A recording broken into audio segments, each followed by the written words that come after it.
Buenos días, buen domingo, buen fin de semana para todos ustedes, amigos televidentes de este programa y de Televen. Bienvenidos a la entrevista que tenemos con Tito López, él es presidente de la Cámara Venezolana de Industria Farmacéutica y vicepresidente de Conindustria. ¿Cómo está usted? Bueno, muchas gracias por la invitación. Buenos días, doctor Croes. Saludo para usted y todos los televidentes hoy domingo. ¿Cómo está el sector farmacéutico para hoy domingo? Bueno, fíjese, el sector farmacéutica está en franca recuperación, ¿no? Yo creo que tenemos ya 3 años desde a partir del 2019 en adelante que hemos tenido recuperación entre un 18 y 19% por año. Este último estuvimos en un 22% en el cierre del año 2022. Eso no quiere decir que estamos boyante todavía como industria, pero sí hemos recuperado espacios perdidos, ¿no?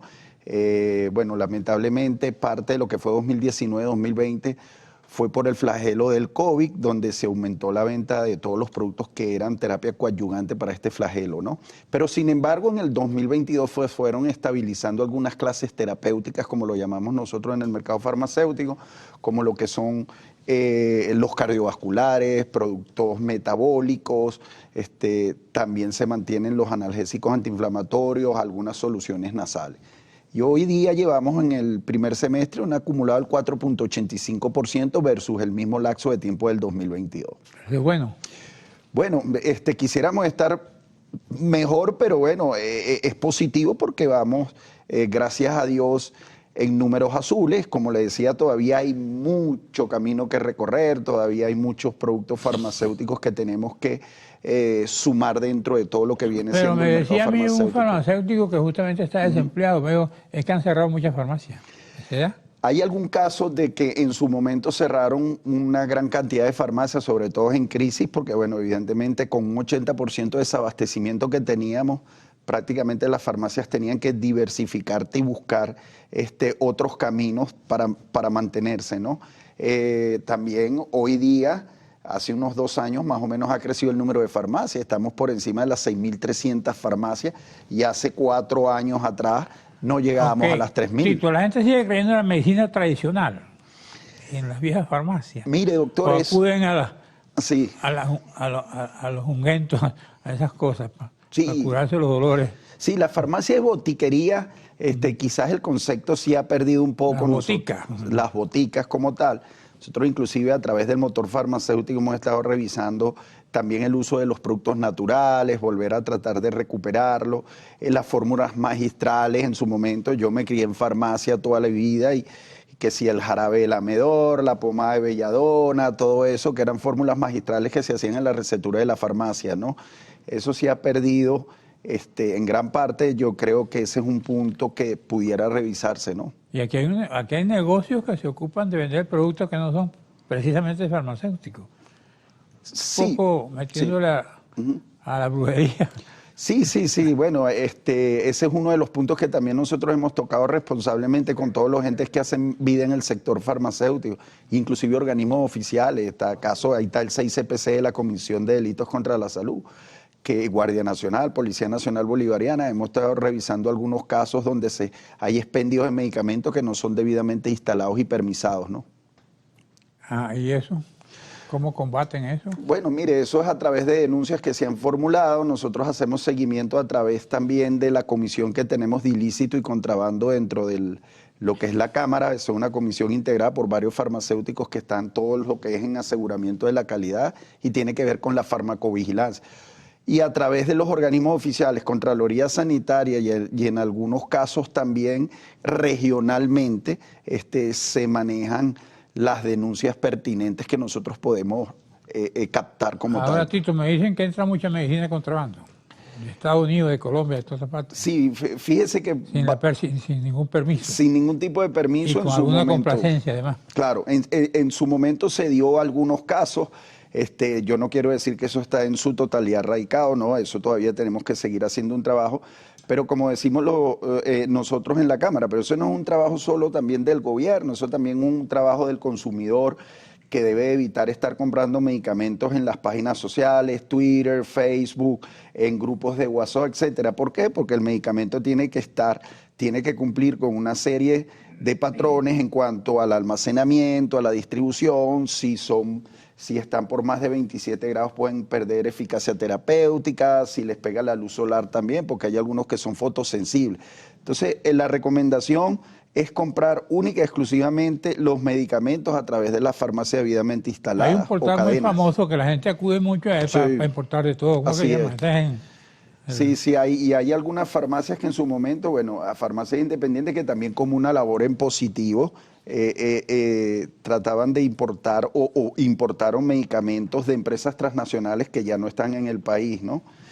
Siempre y todo sea en el marco de la legalidad. Nosotros no tenemos ningún problema que importen medicamentos, pero sí hacemos el llamado que hay medicamentos esenciales, cardiovasculares, medicamentos para la diabetes, analgésicos, antiinflamatorios, que hay suficiente producción nacional, no hace falta importarlo, pero sí hace falta importar aquellos medicamentos donde nosotros no tenemos plantas farmacéuticas en el país, por ejemplo, hormonales, productos para mal llamadas enfermedades catastróficas, ¿cuáles son esas enfermedades catastróficas? SIDA, cáncer, lupus, dependiendo, ¿no? Y bueno, si hay cadenas de farmacia que también trabajan en esto, bueno, ahí tenemos Badán, que ha hecho un exitoso trabajo en cuanto a esto, algunas otras farmacias que se especializan. Yo creo que ahí tiene que venir el enfoque, porque también tiene que haber una ley que proteja la producción nacional, ¿no?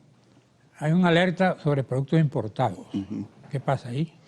Bueno, fíjese, sí, se ha satanizado un poco la industria farmacéutica. Que no cumple la permisología, ¿no? Sí, se ha satanizado un poco. Yo digo satanizado porque, bueno, lamentablemente eso fue un negocio con el desabastecimiento que hubo en Venezuela, retiro de las transnacionales, que dejaron de hacer vida en el país y era prácticamente el 60% de la participación, y algunas manos criminales se dedicaron a traer productos puerta a puerta, etcétera, y los productos a lo mejor quizás eran productos que cumplían con la eficacia, pero en la cuestión del almacenamiento y la distribución fueron expuestos a la luz solar, calor, y pierden la eficacia. ¿No funcionan las transnacionales? Aquí ya. Las transnacionales ahora están tratando de ser representadas por algunas empresas farmacéuticas de nombre con planta y algunas casas de representación. Se está volviendo a ver algunos productos de empresas transnacionales, ya sean europeas, ya sean americanas, ya sean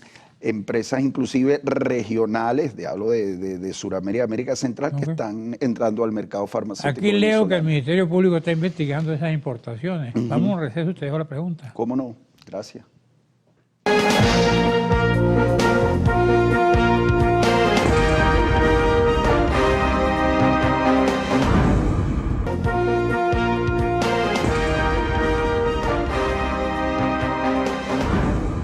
¿Qué sabes tú de la investigación del Ministerio Público? ¿Hay realmente personas detenidas hoy? Sí, bueno, fíjese, el Ministerio Público, a través de lo que viene siendo la Comisión de Delitos contra la Salud del 6CPC, ha estado trabajando en esta materia. No solamente a nivel de medicamentos, sino también a nivel de robo de identidades, en el caso de por lo menos falsos odontólogos, falsos médicos, falsos psiquiatras, etcétera. Falsos farmacéuticos. Falsos farmacéuticos también se ha visto. Yo creo que eso es algo que hay que estar atacando, ¿no? Yo creo que, o sea, eso es un trabajo que hay que estarse haciendo porque, bueno, es la vida del venezolano, es la salud, pues tú no puedes estar jugando con eso, y más allá de repente detectar algún producto ilícito o adulterado, eso yo creo que es motivo de cárcel. Hay fiscales designados para investigar estos casos, ¿no? ¿Y hay presos? Han tenido detenidos en el caso de la venta de ilícitos de medicamentos.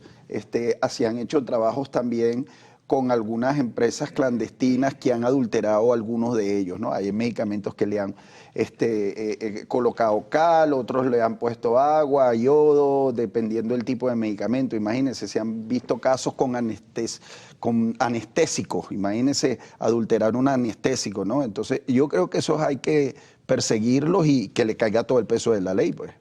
Y eso es fácil.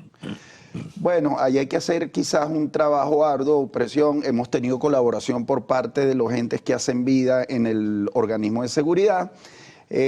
Quizás las sanciones deberían de ser un poco más rígidas, en este caso cuando se detiene la persona por venta ilícito de medicamentos. Yo creo que tiene que ser un poco más fuerte de la que se está actuando. Pero si está investigando el Ministerio Público debe tener algún resultado, ¿no? Sí, claro, totalmente. ¿Qué otra cosa nos puede decir esto? Bueno, no, fíjense, nosotros con la comercialización de los medicamentos no tenemos ningún problema de la importación siempre y cuando entren sobre los parámetros legales como entran todas las empresas farmacéuticas debidamente instaladas en el país, que tengas todo, o sea, que tú pagues igual todo lo que viene siendo tus compromisos fiscales y parafiscales, Sencamer, CPE, los medicamentos tienen que estar en idioma español, tienen que tener su prospecto, tienen que ser aprobados por el Ministerio de Salud si va a ser por Contraloría Sanitaria con el permiso o en su defecto registro. Y algo muy importante, doctor Carlos, es que todo medicamento que entra al país tiene que entregar las muestras de captación al Instituto Nacional de Higiene para que el instituto sea el garante de que ese medicamento cumple con su eficacia terapéutica. ¿Y quiénes son esos importadores? Bueno, existen farmacéuticos. Sí, ahorita hay una gran cantidad de nuevos actores en la industria. Algunos vinieron a sumar y a multiplicar, cosa que es positivo, más allá de dividir y restar, pero yo creo que tenemos que reactivar en algunos aspectos todo lo que viene siendo la parte de farmacovigilancia. Aquí hay una alerta de ataque de mafias farmacéuticas nacionales contra el país. ¿Qué es eso? Bueno, eso es una publicación que está haciendo un organismo que evidentemente está dentro de la comercialización de medicamentos. Hay que tener mucha responsabilidad y ética profesional al emitir algún comentario al respecto. Nosotros respetamos las posiciones de todos, pero nuestra recomendación siempre ha sido comprar los medicamentos en la farmacia debidamente instaladas, en las cadenas de tu preferencia, que ahí hay personal farmacéutico y auxiliares de farmacia y aprendices que te pueden dar una orientación en un momento debido, ¿no? Aquí veo una declaración del Coordinador Nacional del Sistema Unificado de Atención Farmacéutica, SUAP, Edgar Rebolledo, informó que hay una red de mafia que intenta generar zozobra sobre los productos farmacéuticos. Sí. Bueno, eso sería cuestión de que si tienen las pruebas y adicionalmente hay garantía de que eso exista, bueno, no tenemos problema de que salga a la luz pública. O sea, y es más, nosotros responsablemente dentro de la Cámara de la Industria Farmacéutica tenemos un código de ética moral y una comisión de ética. Hay mucha importación china de productos farmacéuticos. No solamente China, también tienes de India, también tienes de Irán. Irán. También. Estos son países que cumplen con alta tecnología farmacéutica. Ojo, hay que destacarlo. Yo sé que algún televidente dirá, no, pero yo no confío en los productos de India. No, ahí se ha satanizado el sector. India ha sido una gran potencia en la fabricación de incipientes y productos terminados a nivel mundial. Inclusive muchas transnacionales maquilan en India y muchas empresas farmacéuticas responsablemente nacionales utilizan materia prima de India, la cual pasa por controles de calidad, aseguramiento de la calidad y tiene que cumplir con las especificaciones que dicta el Instituto Nacional de Higiene para la fabricación de medicamentos. Ahora, Tito, ¿cuál es el mayor abastecedor ilícito? Ahí hay que meterle pinza porque, bueno, aparecen algunos medicamentos, sobre todo analgésicos, que han sido algunos adulterados, pues uno de los mercados más demandados. ¿Cuáles son las consecuencias de tomar un analgésico que es adulterado? Bueno, que no tenga el efecto terapéutico deseado, pues. ¿Puede morir alguien? Bueno, claro, si por lo menos usted es hipertenso y está tomando un medicamento para bajar las cifras tensionales y este medicamento no tiene el efecto deseado, bueno, lamentablemente lo que le puede ocurrir es eso yo se lo dejo a un médico especialista, pero seguramente puede ocurrir alguna patología severa, un ACV, un preinfarto, etcétera, ¿no? Nosotros no estamos produciendo medicina. Sí, claro. ¿En cuánto? Nosotros aquí abastecemos prácticamente, ha crecido en los últimos 6 meses, nosotros estamos por encima de 55% de producción nacional. Del 96%. Ese es abastecimiento. Abastecimiento a nivel nacional de medicamentos, hablamos de un 96%, evidentemente que es bien difícil alcanzar siempre el 100%, porque bueno, hay picos, hay altos y bajos en el consumo, dependiendo del medicamento, pero ahorita tienes mucho más variedad de medicamentos que tenías hace 4 años y tienes muchas más opciones. Ahorita el precio promedio lo tienes en 3.70 centavos de dólar, 3.90 centavos de dólar, uno de los más económicos a nivel mundial. O sea, usted compara con Colombia, Colombia está sobre los $4.70, tiene Ecuador por encima de $10, República Dominicana por encima de $11. Aquí los tratamientos específicos, crónicos, como son crónicos y metabólicos, son tratamientos de por vida, que evidentemente que ya la parte económica es otra cosa. Yo hablo de los precios y son precios bastante accesibles. Y tienes alternativas, si no lo tienes similar de marca, lo puedes conseguir en genérico. Ahorita tienes mucho más variedad. Producidos aquí. Producidos aquí, tienes una gran parte de medicamentos producidos aquí y donde nosotros siempre hemos tomado como responsabilidad, y las reuniones que hemos hecho con todos los entes que hacen bien el sector, Ministerio de Industria, Ministerio de Salud, Ministerio de Comercio, donde empresas nacionales tienen plantas que pueden producir entre un 70 y 100 millones de unidades en lo que viene siendo los productos esenciales. Hablando de plantas, en esto yo hablaba con una señora que ya no, yo no compro medicina, yo me curo con hierbabuena. Uy, sí hay. Sí hay los casos. ¿Y la hierba es buena? No, ese ya hay, ¿cómo es? La parte botánica, ¿no? Y hay gente que también se toma una cabeza de ajo para bajar la tensión. ¿No? Sí, hay mucho medicamento de casa, ¿no? Hay mucho, como le dicen. Hay mucha gente que no cree en medicina. Sí. Creen exactamente en lo que se produce. En la parte botánica o la parte, bueno, la parte antigua de todo lo que era medicina botánica, fórmulas magistrales, o la gente, bueno, como dicen banalmente, guarapos, pues. Antes decían brujos famosos. Sí.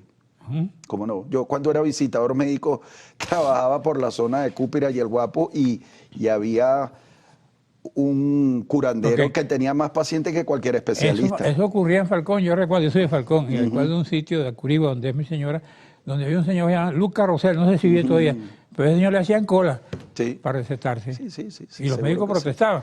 Pero la gente se sentía conforme con el tratamiento que le mandaba el señor Lucas Rosell. Así es, porque más allá de ese curandero y eso también tienen algo de conocimiento. Un mensaje antes que el señor se caiga la mano. Bueno, no, el mensaje es eso, la industria farmacéutica nacional está sumando y multiplicando, nosotros vamos a seguir trabajando en pro de la recuperación económica del país, los puestos de trabajo y la calidad de vida del venezolano, eso es algo importante que estamos haciendo también esto por Conindustria.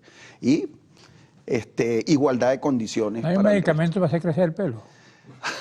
Pregunto, digo yo. Bueno, sí hay, claro que sí. Por ahí hay un par de drogas que... ¿Son efectivos? No sé porque yo no lo he tomado, ya yo me resigné, doctor. ¿Ya? Ya yo me resigné, yo prefiero pasarme la 00, como decía. No está mal.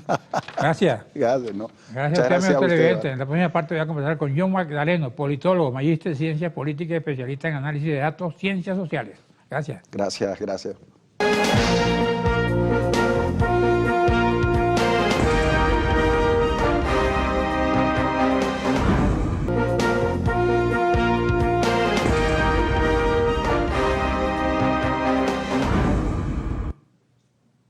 Bueno, voy a conversar con John Magdaleno, politólogo, magíster en ciencias políticas y especialista en análisis de datos, entre otras cosas. ¿Cómo estás tú, John?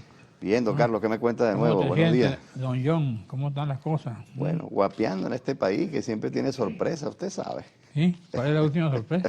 Bueno, por ahí viene una. Entiendo que el día de hoy se va a anunciar una. Hoy, cuando estamos grabando el programa. Cuando estamos grabando. ¿Cuál es esa? Dicen que la directiva del Consejo Nacional Electoral, que se anuncia hoy, entiendo. Bueno, cuando salga este programa ya se ha anunciado, ya se habrá anunciado. O no se ha anunciado. Exacto. ¿Quién es el candidato? Vizcaíno, me dicen.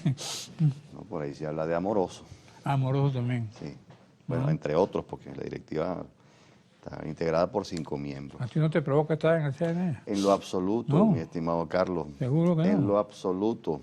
Me quedo tranquilito como ¿Qué es lo que más te motiva investigador, a ti? profesor. ¿Qué es lo que más te motiva? No, comprender obviamente la política de mi país y ayudar a que gente la pueda comprender. Y sufrirla. Bueno, más que sufrirla, por lo menos navegarla con cierta... tolerarla, como dicen. Navegarla con cierta asertividad o cambiarla eventualmente, desde luego. Sí. ¿Qué otra cosa? ¿En qué otra cosa piensas tú que te preocupa? ¿Qué te ocupa? Bueno, me preocupa mucho las resistencias y los obstáculos que hay al cambio. Eso me preocupa, eso sí me preocupa mucho. Esa sí es una obsesión para mí.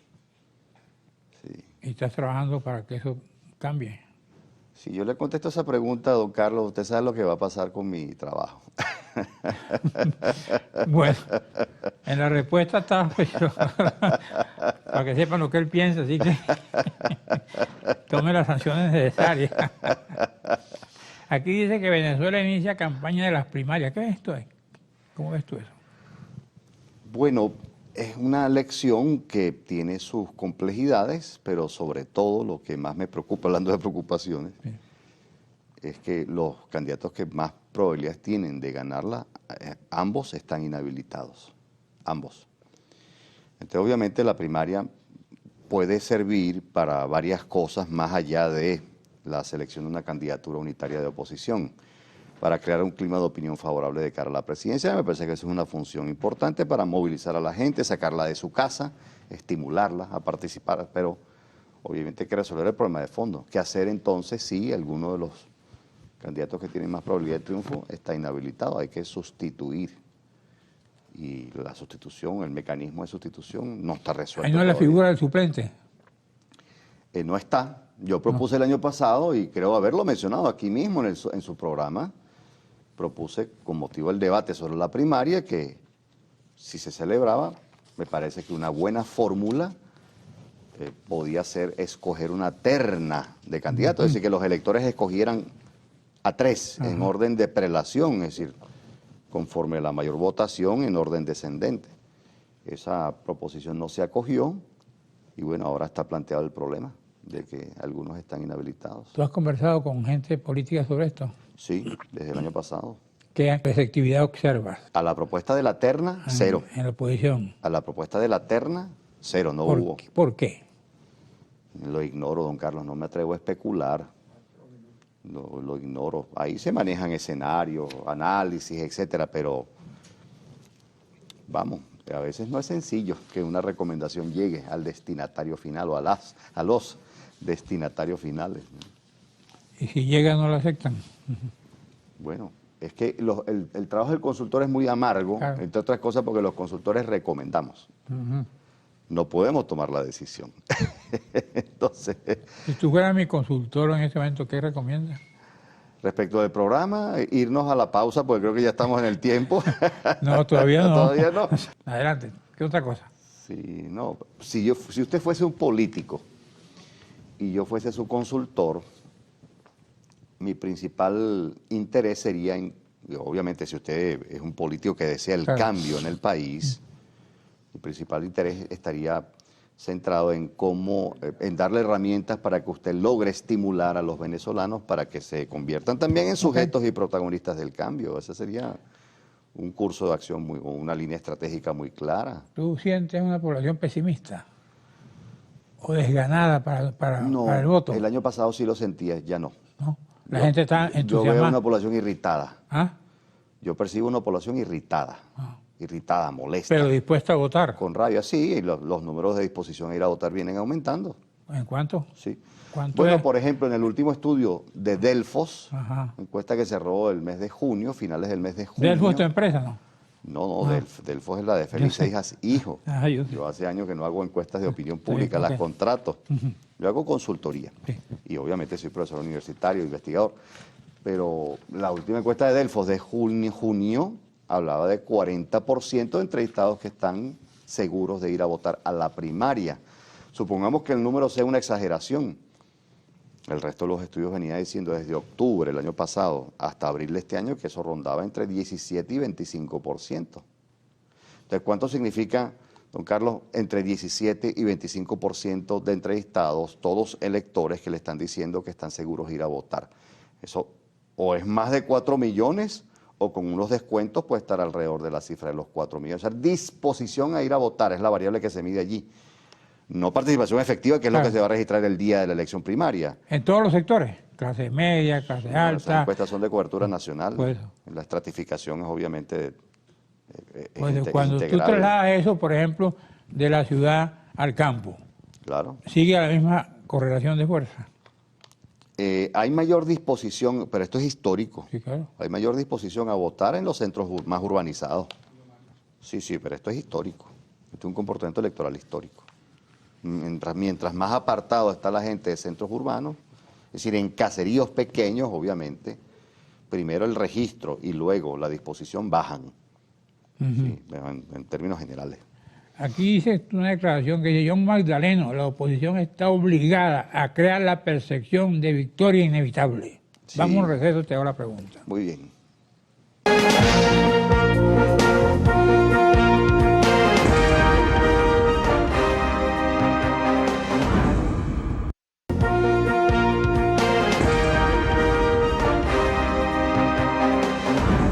Adelante, mi estimado amigo y profesor John Magdaleno. ¿Qué otra cosa? Bueno, la pregunta que había quedado del segmento anterior era... Ajá. ¿Cuál era la pregunta?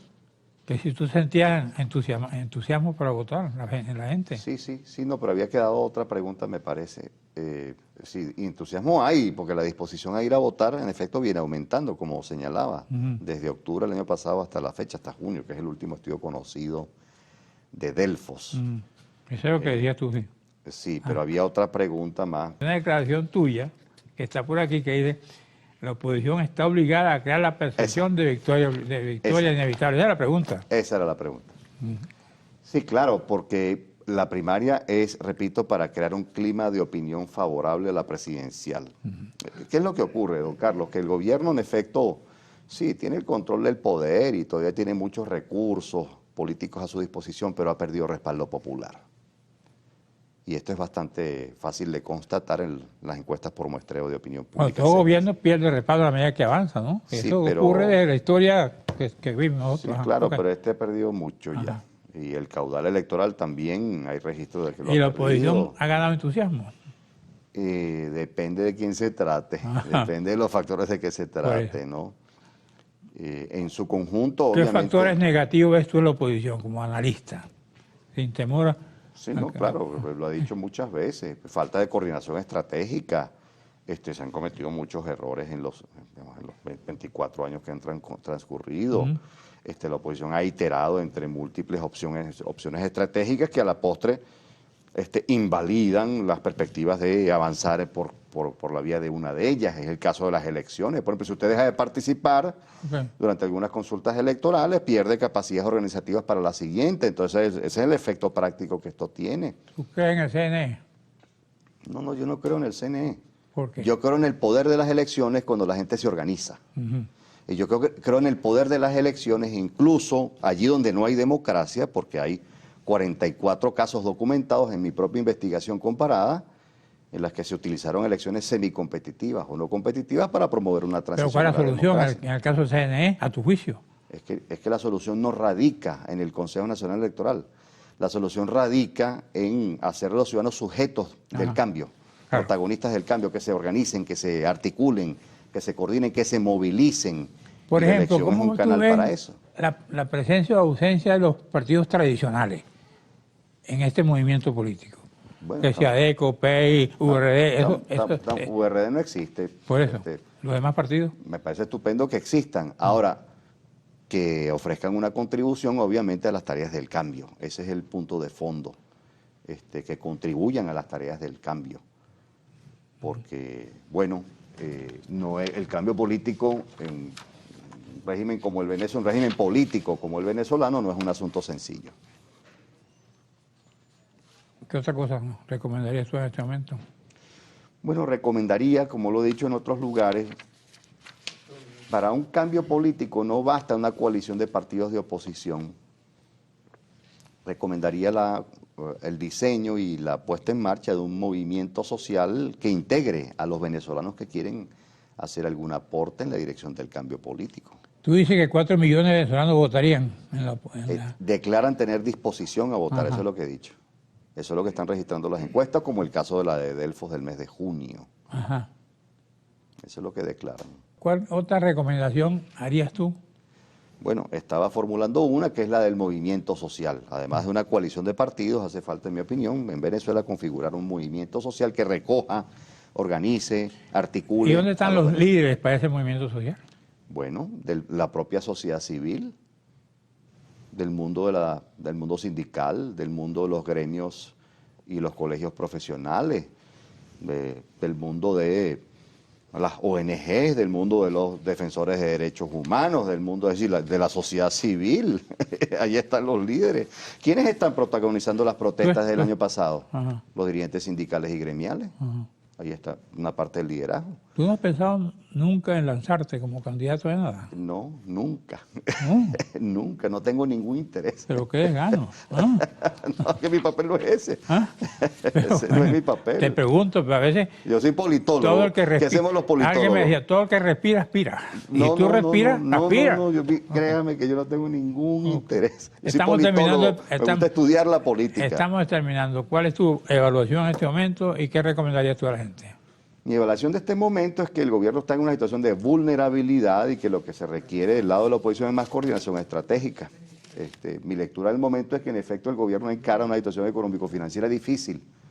Eso puede plantear una oportunidad para la oposición, pero de vuelta se requiere mucha coordinación entre los factores opositores, no solo entre partidos, sino también se requiere integrar a organizaciones en la sociedad Como me decía civil. aquí un político, ¿y cómo creer que la oposición puede recomponer la situación económica, política y social del país? ¿Con qué liderazgo? Bueno, es que para mí el problema de fondo no es la recomposición ulterior de la economía. Un cambio político contribuye a renovar las expectativas en las potencialidades del país. El problema es el cambio político, ese es el asunto de fondo, es decir, estimularlo, crear las condiciones, y eso requiere obviamente una tarea de parte de la oposición, que no solo es la oposición de los partidos, sino la oposición política y social. Ese es el punto de fondo, creo yo. Sí, bueno.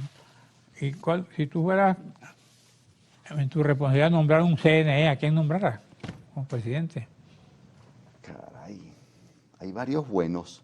Por Me ejemplo. parece que el trabajo de Roberto Picón fue bueno. Sí. Yo dejaría que repita Enrique Márquez. Ajá. Yo volvería a traer a Vicente Díaz. Ajá. ¿Y después te ríes? Bueno, porque evidentemente ese CNE no se Cuando puede, nombra a Vicente Díaz. no se puede confeccionar. ¿El de Vicente Díaz? No, un CNE así no es factible en la actual circunstancia. ¿No? Por eso me río. Es un ejercicio, digamos, analítico. Bueno, terminamos. Un mensaje al final. Otro. Bueno, yo creo que el mensaje central es este, es decir, el cambio está en manos de los venezolanos, no solo de la Comisión Nacional de Primaria y no solo en manos de los partidos de oposición, es decir, la gente tiene que estimularse para participar. Están los politólogos también, que no se quieren lanzar. Los politólogos que no nos queremos lanzar, claro, bueno. No es nuestro trabajo. Bueno, gracias, John. A la orden, don Carlos. Gracias a usted, amigo televidente. En la próxima parte voy a conversar con el doctor Luis Madrid Perosa, psiquiatra y psicoterapeuta. Ese es un buen diagnosticador para este momento. Cuídese.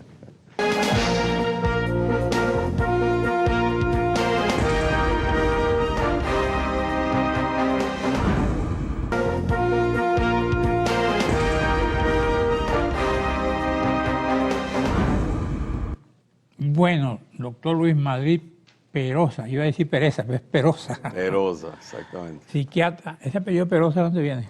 Eso viene de Barquisimeto, originalmente del estado de Yaracuy, pasa a Barquisimeto. Pero no es importado, no viene de España, no viene de nada. Debe venir de por allá, probablemente. Eres psiquiatra y psicoterapeuta. ¿Cómo está ese movimiento científico en este momento en el país? ¿Tienes muchos pacientes? Oye, la situación de salud mental del país, la verdad que se ha deteriorado de manera significativa en los últimos 5 años. ¿Sí? Particularmente, sí. O sea que han aumentado los pacientes para ti. Por supuesto, para todos los que trabajamos en el área de la salud mental, psiquiatras, psicólogos, psicoterapeutas, todos, de verdad que estamos full de trabajo en este momento. Oye, Y ¿paga impuestos? Por supuesto que hay que pagar impuestos. Debe tener mucho real, entonces, con tanto Bueno, paciente. La verdad que la psiquiatría no da tanto como para... No, ¿cómo no da da? tanto para eso. Nosotros trabajamos en consulta, nos operamos, nos hacemos intervenciones que probablemente tengan un mayor costo. Pero el que consulta paga. Claro, pero vuelvo y le repito, los que trabajamos haciendo terapia tenemos un tiempo limitado. Nosotros vemos un paciente cada hora, por lo cual tenemos como una limitación en ese sentido. Pero bueno, sigue siendo una profesión admirable y al cual, bueno, los que nos dedicamos a ello nos encanta. Pues. Tú eres miembro internacional de la Sociedad Americana de Psiquiatría. Sí, señor. Y miembro principal del Comité Asesor del Colegio Venezolano de Neuropsicofarmacología. Sí, señor. Soy coordinador también del Comité para Trastornos Afectivos de la Sociedad Venezolana de Psiquiatría, que es una de las áreas más movidas en este momento. Todo lo que tiene que ver con lo afectivo que es lo más golpeado en el país. Mentalmente. Sí, sí, por supuesto. Fíjense, los trastornos de ansiedad se han incrementado casi que por 8 veces. Ahora, doctor Madrid, ¿por qué ocurre eso? Bueno, es multifactorial. Todos los trastornos mentales o todos los problemas de salud mental generalmente son multifactoriales. Hay factores genéticos, factores constitucionales, biológicos, por ejemplo, a nivel cerebral, alteraciones de la neurotransmisión, de la conducción eléctrica o inclusive problemas anatómicos, pero también problemas como antecedentes personales de violencia, de abuso sexual, de abuso físico, psicológico, personas que también tienen dificultades para procesar la información y afrontar los problemas cotidianos de la vida, porque son o muy rígidos, o demasiado flexibles, o son dicotómicos, todo blanco o negro. Personas que probablemente tienen muchos temores, que son ansiosos, fóbicos, o inclusive personas que tienden a ser más bien agresivos como técnica de afrontamiento. Estas personas son mucho más vulnerables a tener algún tipo de problema de salud mental. Y por supuesto, por último, el entorno social. Una sociedad que nos exige mucho y nos da poco, una sociedad donde hay valores invertidos o hay dobles mensajes, probablemente una sociedad que nos va a enfermar con muchas más posibilidades, o sociedades donde la pobreza vaya creciendo o esté instalada de manera significativa. ¿Cómo está la sociedad venezolana en este momento? Bastante afectada, como le decía. ¿Está empobreciendo? Por supuesto que la situación económica, fíjense, el Observatorio Venezolano de Violencia hizo un reporte este año. Pudimos observar cómo a finales del año pasado, comienzos de este año, hubo como una aparente mejoría del estado de salud mental por esta cosa de que Venezuela se arregló y que había como una sensación de que las cosas estaban mejor. Sin embargo, a partir de mayo, doctor Croajes, la situación comenzó nuevamente a empeorar, ¿no? Empeorar de manera significativa, al punto de que la tasa de suicidio, por ejemplo, por poner un detalle, la tasa de suicidio 3.9% pasó a 3.9 por cada 100.000 habitantes, pasó a 9,3 por cada 100.000 habitantes, se triplicó. En ese sentido, Mérida, por ejemplo, sabemos que el 40% de los suicidios en Venezuela ocurren en Mérida, y sabemos que en este momento, a partir de junio, en este momento se cometen 1,2 suicidios diarios en Venezuela. Es decir, que para finales de año probablemente lleguemos a las 400 Además de los suicidios, ¿qué otros síntomas hay aquí? Los trastornos de ansiedad. Fíjese, los trastornos de ansiedad. ¿Afecta eso el hogar? Por supuesto. Los trastornos de ansiedad, pánico. ¿Hay mucho divorcio por esa situación? Por supuesto. ¿Sí? Fíjese que hubo un fenómeno muy particular que durante la pandemia, en la cuarentena, que la gente se vio obligada a estar encerrada por un periodo largo, a compartir las 24 horas del día. Se incrementaron las situaciones de violencia de pareja, las situaciones de discordia marital y, por supuesto, las separaciones y los divorcios. Yo no entiendo mucho eso de que una persona, porque está en su casa, tenga que generar problemas de violencia en la pareja. Fíjense, los matrimonios. ¿Se fastidian? Por supuesto, fíjense, los matrimonios, al igual que las familias, necesitan periodos de ventilación, de individualidad, que tengan su propio espacio y puedan generar luego la necesidad de reencontrarse. No es nada más sabroso. ¿Estás hablando de la infidelidad? No estoy hablando de la infidelidad. Estoy hablando de que necesitamos separarnos un poco para tener el deseo del reencuentro nuevamente. ¿Ok? Entonces, ¿qué ocurre si usted se encierra 24/7 con una persona, así sea su pareja? Durante periodos prolongados comienza a surgir la hostilidad, comienza a surgir la sensación de que está invadida el espacio propio, que no hay individualidad y, por supuesto, la hostilidad. ¿Qué otra cosa? Los trastornos de ansiedad, la depresión, estamos viendo 4 veces más depresión que antes, por supuesto. El abuso de sustancias se ha incrementado de manera impresionante. Sabemos que actualmente inclusive se ha incluido nuevas drogas. Tranquilizante. ¿Cómo? Tranquilizante. Muchas personas consumen sustancias que lo puedan tranquilizar de manera irregular, por ejemplo, se pueden automedicar con ansiolíticos o inductores de sueño de manera automedicada, pero otros también pueden consumir sustancias como cannabis, cosas que lo relajen o lo opriman un poco, o hay otro grupo de personas que pueden más bien consumir estimulantes porque se sienten deprimidos. Entonces, como una suerte de automedicación con drogas que finalmente van a empeorar el problema. El cannabis o la marihuana, ¿no? Exactamente. Sigue siendo perjudicial para la salud. Por supuesto. Mucha gente piensa que la marihuana... Porque hubo un movimiento hace poco que trataba de justificar el cannabis. Ahora, ¿qué pasó ahí? Fíjense, en este momento hay una cantidad de estudios, líneas de investigación abiertas para estudiar sobre todo las sustancias activas del cannabis. que por ejemplo el THC, que es el tetrahidrocannabinol, y otra sustancia que no es tan adictiva como el cannabidiol. Entonces se están utilizando en pacientes, por ejemplo, con trastornos de ansiedad o con trastornos por estrés postraumático, con aparentemente unos buenos resultados. Sin embargo, sabemos que el cannabis, porque mucha gente justifica que es natural, que es como tomarse un whisky, etcétera, resulta que no. El consumo prolongado y permanente de cannabis se asocia con dos cosas. Uno, con un descenso de los niveles de testosterona en sangre, ¿ok?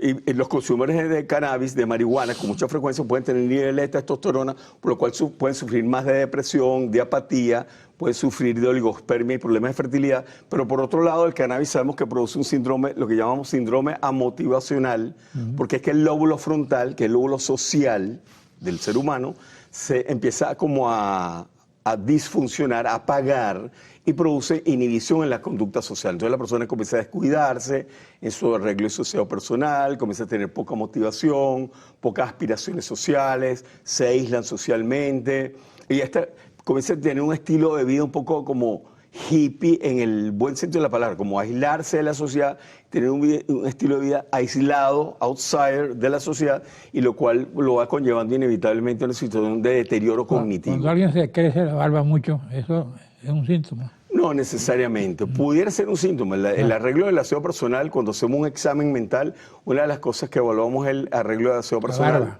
Una barba no necesariamente implica... El bigote, no estoy hablando de la tuya. No, me imagino, supongo, doctor. Fíjense, no necesariamente, pero en algunos casos, cuando una persona no usa barba o lleva una barba muy descuidada, y junto a eso, síntomas de depresión o problemas de aseo personal y problemas anímicos, trastornos de sueño, o trastornos de la socialización, probablemente estamos en presencia de... Estamos terminando el programa. Soluciones. Ajá. Llevar un estilo de vida saludable, despertarse temprano siempre, evitar los trasnochos, no estar conectado 24 horas a esto. ¿Cuántas horas recomiendas, por ejemplo, en tu caso, que la gente duerma? 8 horas, 8 horas en promedio, entre 7 y 9 horas son más que suficientes, nocturnas, porque hay gente que dice que duermen de día, no, tienes que dormir de noche, el cerebro nuestro es un cerebro diurno, un animal diurno, dormir 8 horas, tomar bastante líquido, comer saludable, evitar psicoestimulantes en la noche, activarse y hacer ejercicio en la mañana, tener actividad social es fundamental, y por supuesto, si usted se siente mal, tiene síntomas de depresión, síntomas de ansiedad o síntomas de rabia, de irritabilidad que no logra controlar y le esté trayendo problemas, busque ayuda profesional. ¿Tú haces ejercicio? Por supuesto, todas las mañanas. ¿Cuál es el favorito? ¿Correr, caminar? Yo corro, yo normalmente camino y corro en las mañanas. Y los fines de semana subo montaña. ¿Corre cuando peleas con tu mujer? No necesariamente, no necesariamente. Muchas gracias. No, gracias a usted, doctor, encantado. Gracias a usted, amigo televidente. Nos veremos aquí el próximo domingo a esta misma hora.